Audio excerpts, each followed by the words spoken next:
Haig needs a 2-putt bogey to win here on number 72 at the Rusty Putter in St. John. Ooh.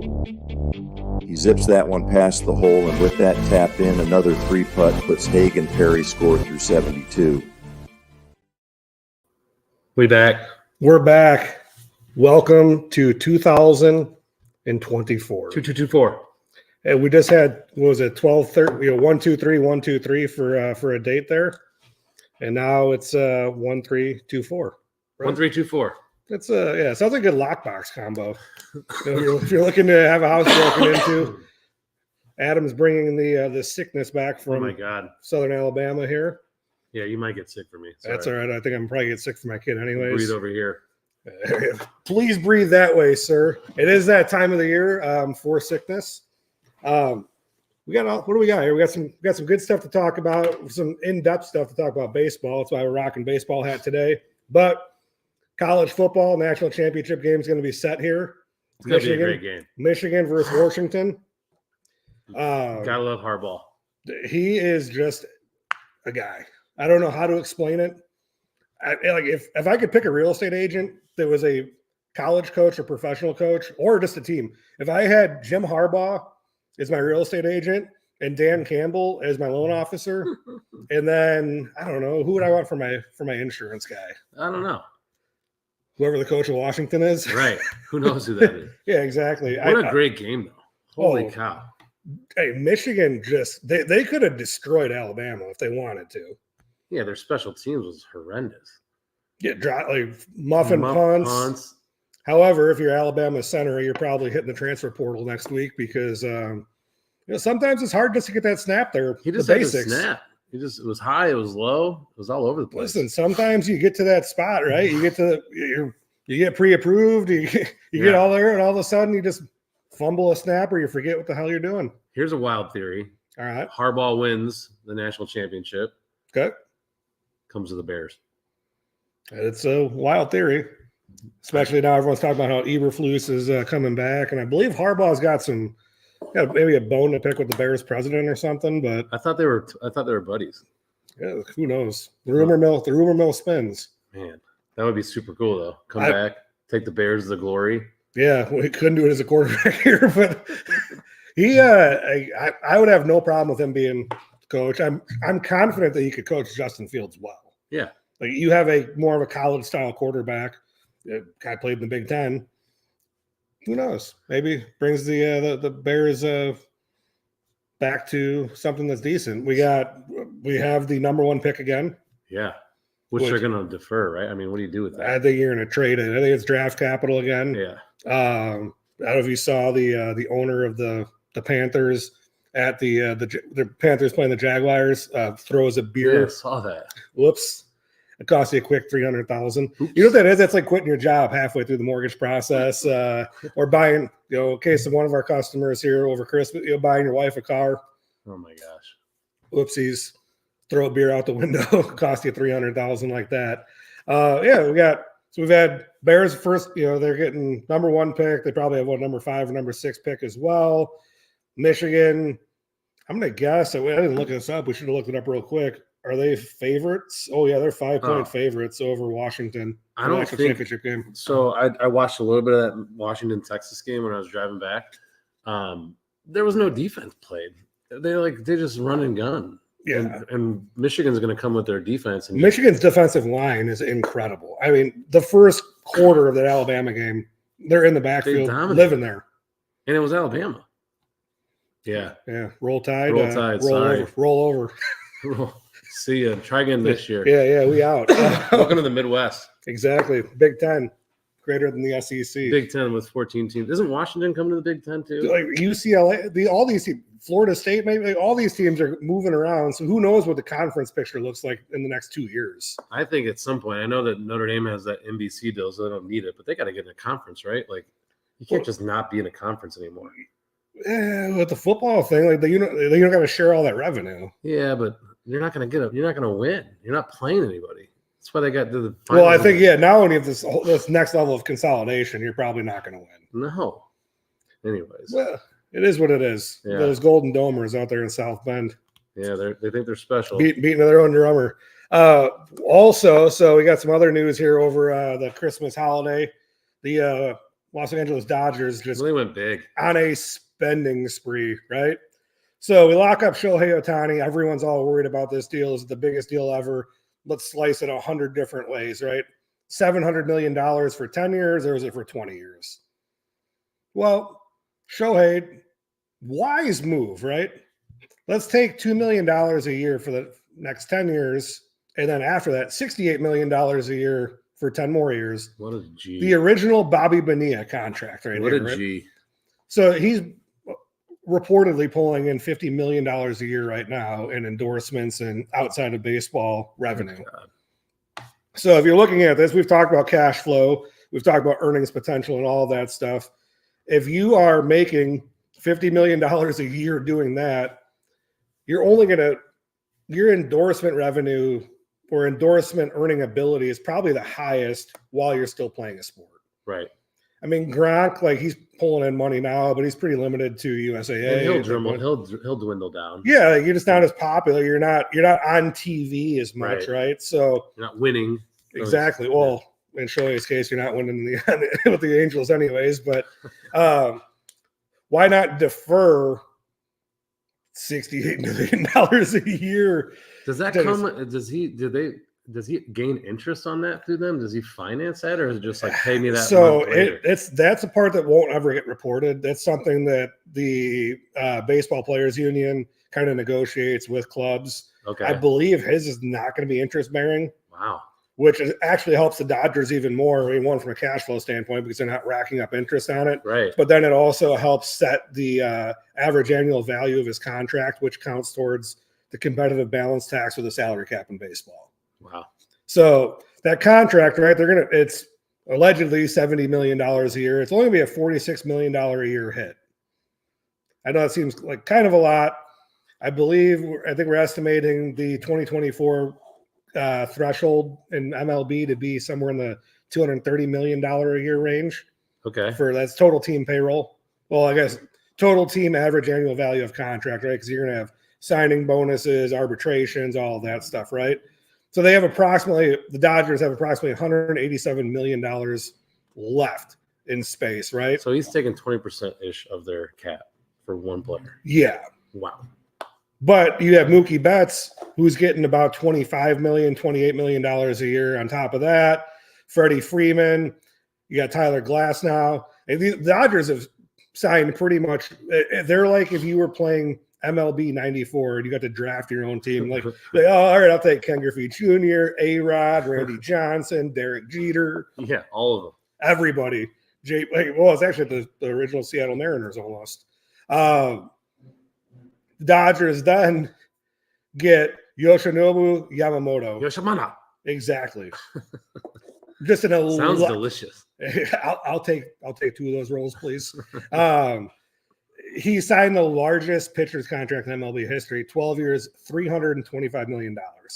Jeez. Picks up a $50 million signing bonus.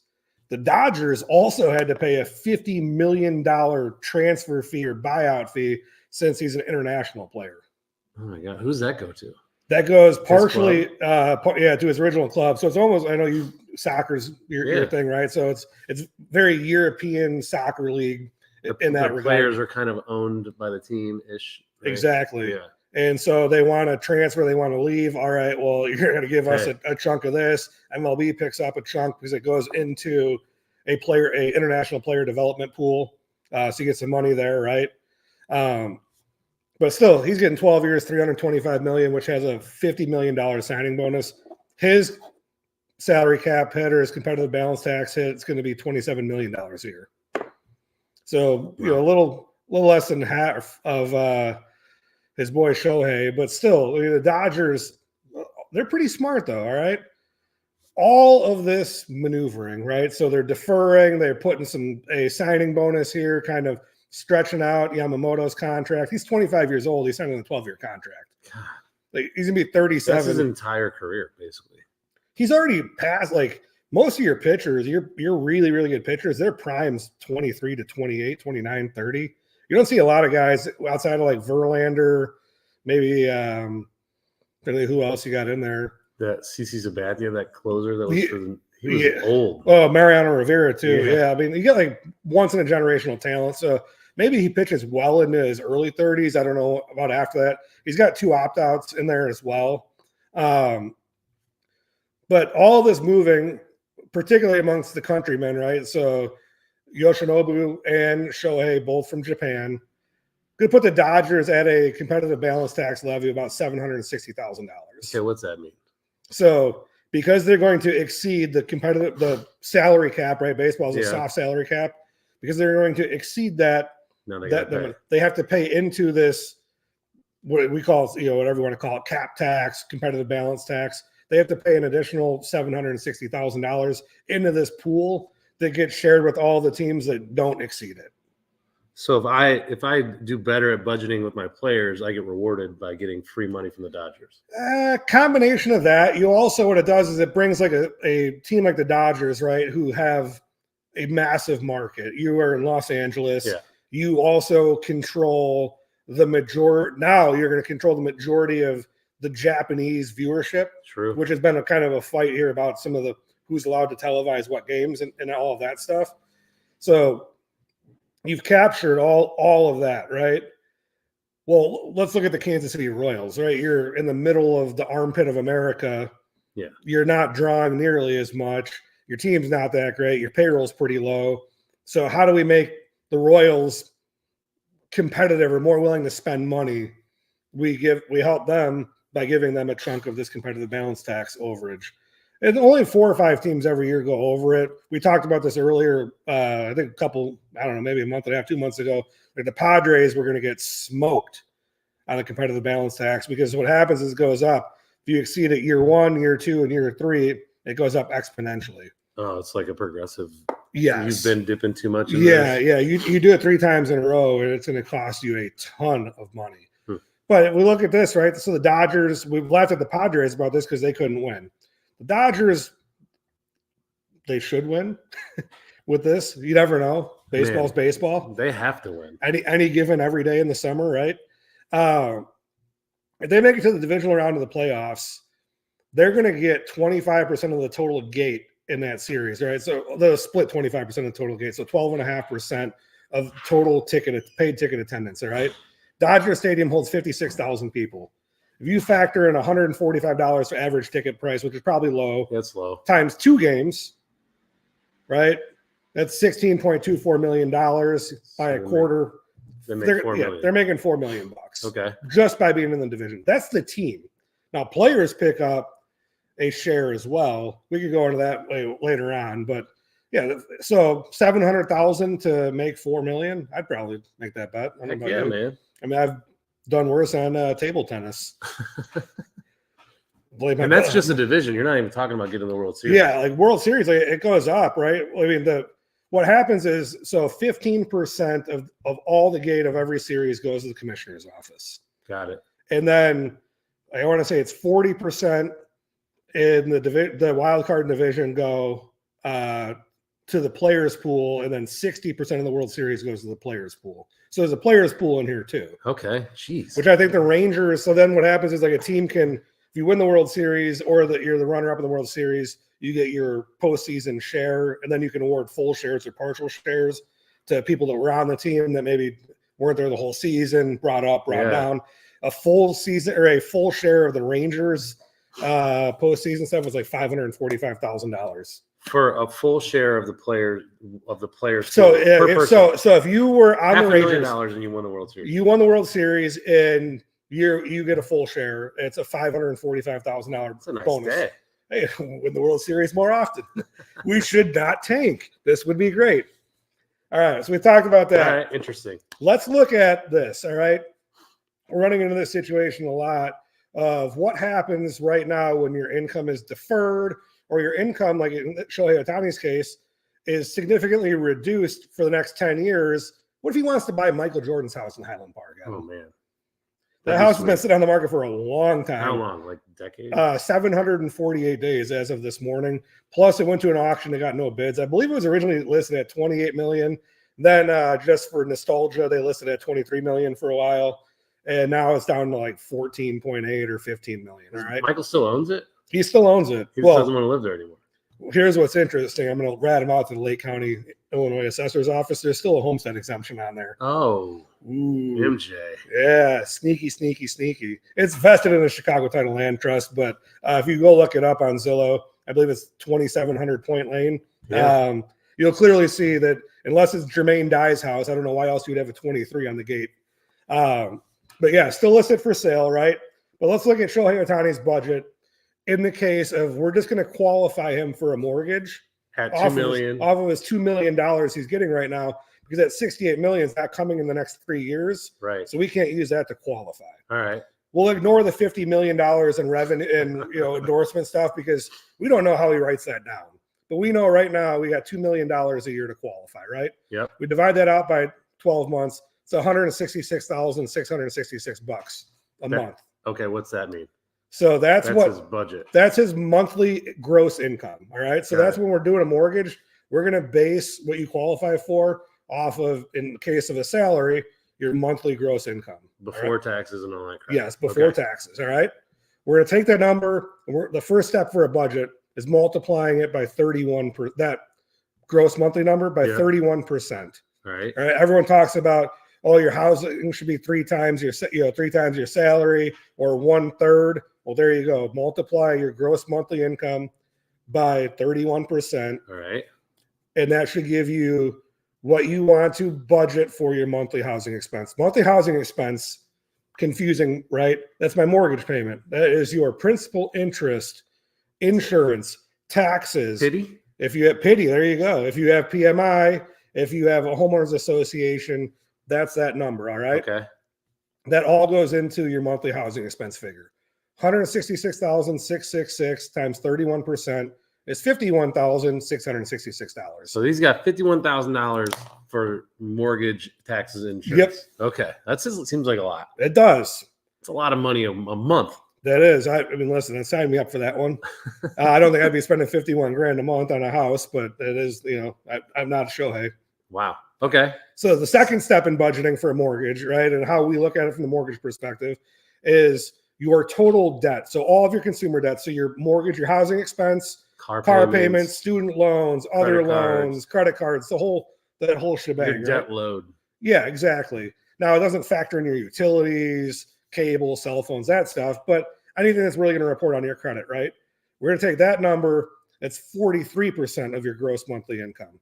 Okay. So 166,666 times 43% is $71,666 a month. Got it. That is his maximum consumer debt load. All right. House plus car payments plus a couple credit cards. I'm going to guess he's got a decent Amex. Who knows though? Maybe he's simple. Yeah, who knows? You never know. I know some simple people. I got a couple of friends that have played Major League Baseball. A couple of them saved every one of their per diem, their meals, because you pay clubhouse dues and you don't have to go out to eat. Ricky Henderson was known for putting all that in a shoebox and then gave it to his kids later on. That's pretty cool. Yeah. Signed me up to be his kid. Back to MJ and Shohei, though. All right. So we'll say that somehow there's a multiple offer situation on MJ's house. So it goes from $14.8 million to $15 million purchase price. All right. Okay. Seems fair. Shohei's going to put 30% down because he's got some signing bonus money and all that other money from his other business ventures, right? So he's going to put $4.5 million down. He's going to take out a $10.5 million mortgage for 30 years, okay? At 6.5%, the principal and interest on that is $64,650. Ooh, we're already not going to really be able to afford this house, Adam. Wow. All right. The taxes on this house, welcome to Lake County, Illinois, Cook County, Illinois, anywhere in Chicago metro area. Will County's even worse. Yeah. $148,000 a year. Just to be there. Just to live there, right? Holy cow. So that's $12,133 a month. All right. We talked about this a little bit before we hopped on here, but we were ballparking the homeowner's insurance bill for a 32,000 square foot home. Oh my God. I wouldn't even want to see the utility bill, because we weren't even talking about that. Oh, especially when you have a theater, a gym, yeah. And how many HVAC units are in there? So but the insurance probably 15 grand, I would guess, something like that. So we'll call it $1,250 a month. So if we're calculating Shohei Ohtani's monthly housing expense, if he puts 30% down on MJ's house in Highland Park, right? $64,650 for principal and interest, $12,333 for taxes, $1,250 a month for homeowners insurance. His monthly housing expense is $79,233. That's over the limit. That's over the monthly housing expense. It's over the total budgeted, your back end or however you want to call it. The mortgage people use 18 different vernaculars for it. Total debt load, right? So he's going to be house poor if he does this. He ain't going to qualify. I'm going to say, Shohei, imagine that conversation. Mr. Ohtani. I know you're like the richest guy. Yeah, you're going to put some more money down, sir. Worry about that 68 million. Maybe they get you an advance on that. Go get some ramen noodle sponsorship. The other opportunity that he has, right? Maybe Yoshinobu Yamamoto wants to live in MJ's house too because he wants to be able to shoot free throws and work out in the same gym that MJ worked out in. Yeah. Right? He can sign with them. They can live there together. Or what we can do, right? Maybe Shohei's parents have some type of awesome job that pays them a couple $1 million a year, and they want to be non-occupying co-borrowers for Shohei, right? Jumbo loans, this probably doesn't apply all the time, right? But if we're staying under that $766,000 loan limit, conventional loans, we can use a non-occupying co-borrower. Really? Exactly. It gets used in a lot of different situations. For me personally, right, in my family, my brother lived in Illinois, wants to go get an advanced nursing degree at Wake Forest in Winston-Salem, right? Everyone's looking at housing expenses, all of this stuff. We decide, all right, he's got to give up his nursing or can't really work while he's going through this accelerated program. My dad goes, hey, let's buy a house together. When you're done with school and you decide maybe you want to move somewhere else, we sell the house, you can take the proceeds and buy your next house, right? Mm-hmm. So my brother's on the loan. My dad's on the loan. My brother has no income at the time, right? My dad's income supports Nick's house. Yeah, his own. Yep. And then covers his house and any other debts that he has. And it's allowed. If you're blood family members, you can do it with maximum loan to value financing on conventional, and you can do it on FHA loans. I did not know that. So if we're brothers, right, you decide, hey, Tony, I feel like moving to your side of St. John now. And I'm not going to qualify, right? In your case and in my case, right? We get paid commission. Mm-hmm. What happens with commission in most cases is you have to have at least 12-month history of it, if not 24-month history. Yep. And in your business and in my business, you have to scale up your book, right? So your earnings potential is probably a little bit lower to start off. But if you're having a really good year and you're starting to pick up, and that perfect house for your family comes on the market, don't be afraid to knock on mom and dad's door, or give them a call, or your brother or sister, and say, hey, listen, I got this business. It's growing, but the mortgage guy says that they don't calculate income with common sense in this business, which I promise you they don't. I deal with this every day. It doesn't make a lot of sense. Right? So we can use mom or dad's income to help offset your debt load, and you can buy that house you want in 6, 12, 18 months, whatever it takes. Refinance, knock them off, quit claim deed them off. House is all yours, and lickety split, right? Yeah. There's always a way, right? Yeah, exactly. And I was researching. So last night I was up till like 3 a.m. doing random research about what we want to talk about through the entire year. Okay. Right? And I ran across this article that said that 92% of parents that are homeowners would be willing to assist their children that are 25 years and older to buy their first home. And they're probably going to need to do it because it's crazy out there. Yeah, houses are expensive. Interest rates are a little elevated, but your other expenses in life are high too, right? Grocery bills. You have 2 kids. Oh yeah. Like it's groceries are expensive. Health insurance is expensive. So I promise you, like, don't be afraid to ask mom, dad, brother, sister, aunt, uncle, grandma, grandpa. Like, think about your family tree. If maybe they don't have the funds to give you a gift for a down payment, but if they're willing to co-sign and we can count that income and your debt to income ratio, maybe you can borrow more and then they don't have to give you that gift, or you don't need that larger down payment. Yep. Right. I can't tell you enough. I was on actually, this all kind of came about yesterday. I was having a conversation with our underwriting manager at Novus, and we're going through like how difficult it is for underwriters and mortgage people to calculate effective income or qualifying income right now, because every agency, and maybe we'll go through this next week, Fannie Mae, Freddie Mac, they all have this concern about what's variable income. Like that's the new swear word in church. Variable. It used to be a long time ago, FHA loans were the swear word in church, and then PMI was the swear word in church. But now it's variable income. So when you're looking to buy a house and your mortgage guy, I don't care if it's me, anyone else, my competitors, and they're asking you for your last year's end of the year pay stub because we got to prove you got a raise or we got to average out your overtime. We're asking for a reason. And it's because all these agencies that are supposed to help make housing financing easy are making it substantially more difficult on our side. Yeah. But again, don't be afraid to ask mom, dad, brother, sister. It's allowed, right? And as things get more complicated, that's why you need a local, we talk about at the end of every episode, but like when you're looking for a solution, you need someone that's there, that's been doing it. You're not going to get that answer from the online stuff. Like no one's going to be like, oh, what about your dad? Like that's why you need someone that knows what they're doing. In my opinion. Right. Exactly. And I think like the other part on our side of the table, right, when we're doing a non-occupying co-borrower situation, we have to have both, in this case, my dad and my brother both got to be on the homeowner's insurance policy, right? So if you just go to online lender, Blue, Rhino, whatever that stuff is, they're not going to understand that, right? But we call your office. You guys understand it because we've done it for tons of customers before. You guys work with a ton of mortgage companies. You know what documentation you need. Exactly. You already know how to have that conversation with mom or dad or grandma and grandpa too. Like, listen, we want to make sure that your son or your daughter is covered on this in case something happens. We want to make sure everyone's protected because you're extending your financial liability here. So we got your back, right? Yeah. It's the advantage of quality insurance. Bingo. Anything else you want to cover today? I don't think so.